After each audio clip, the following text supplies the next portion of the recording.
എറണാകുളം പൂയംകുട്ടിയിൽ പുഴയിൽ കാട്ടാനയുടെ ജഡം. 15 വയസ്സ് തോന്നിക്കുന്ന പിടിയാനയുടെ ജഡമാണ് കണ്ടെത്തിയത്. ഒരാഴ്ചക്കിടെ പുഴയിൽ ഒഴുകിയെത്തിയത് 5 ആനകളുടെ ജഡമാണ്. ലാൽകൃഷ്ണൻ ചേരുന്നു തൊടുപുഴയിൽ നിന്ന് വിവരങ്ങളുമായി.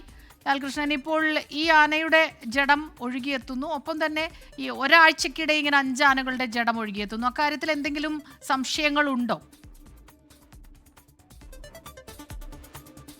സ്മിത, രണ്ടാമത് പറഞ്ഞ കാര്യമാണ് എൻ്റെ ഏറ്റവും പ്രധാനപ്പെട്ടത്. അതായത് ഒരാഴ്ചക്കിടെ 5 കാട്ടാനകളുടെ ജലമാണ് പൂയംകുട്ടി പുഴയിലൂടെ ഒഴുകിപ്പോയിട്ടുള്ളത് എന്നുള്ളത്. കുട്ടമ്പുറ നഗരത്തിന് തൊട്ടടുത്തൂടെയാണ് ഈ ജഡങ്ങളെല്ലാം ഒഴുകിപ്പോയിട്ടുള്ളത്.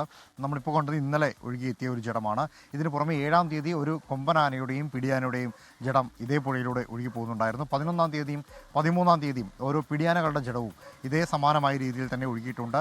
നമ്മൾ ഈ ദൃശ്യങ്ങളിൽ കണ്ട പിടിയാനയ്ക്ക് ഏകദേശം 15 വയസ്സ് പ്രായമുണ്ട് എന്നുള്ളതാണ് വനപാലകർ പറഞ്ഞത്.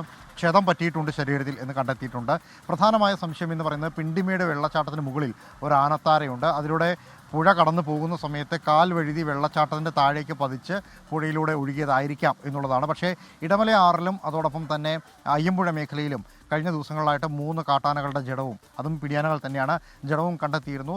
ഈ സംഭവവുമായി ബന്ധപ്പെട്ടുകൊണ്ട് നിലവിൽ സംശയാസ്പദമായ ഒന്നുമില്ല എന്ന് വനം വകുപ്പ് പറയുമ്പോഴും തുടർച്ചയായ ദിവസങ്ങളിൽ ഇത്തരത്തിൽ കാട്ടാനയുടെ ജഡം പുഴയിൽ പ്രത്യക്ഷപ്പെടുന്ന സംഭവം ഉണ്ടാകുന്നത് അന്വേഷണ വിധേയമാക്കണം എന്നൊരാവശ്യം കൂടി പല കോണുകളിൽ നിന്ന് ഉയർന്നുണ്ട്. പ്രത്യേകിച്ച് മൃഗസ്നേഹികളടക്കമുള്ളവർ ആവശ്യപ്പെടുന്നുണ്ട്.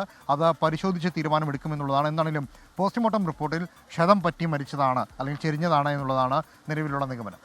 ശരി. ലോകത്തെവിടെയായാലും ഏത് സമയത്തും 24 വാർത്തകളും ഓഗ്മെന്റഡ് റിയാലിറ്റി പാക്കേജുകളും എക്സ്പ്ലെയിനറുകളും വിശദമായി കാണാൻ ഞങ്ങളുടെ യൂട്യൂബ് ചാനൽ നിങ്ങൾക്ക് സബ്സ്ക്രൈബ് ചെയ്യാം.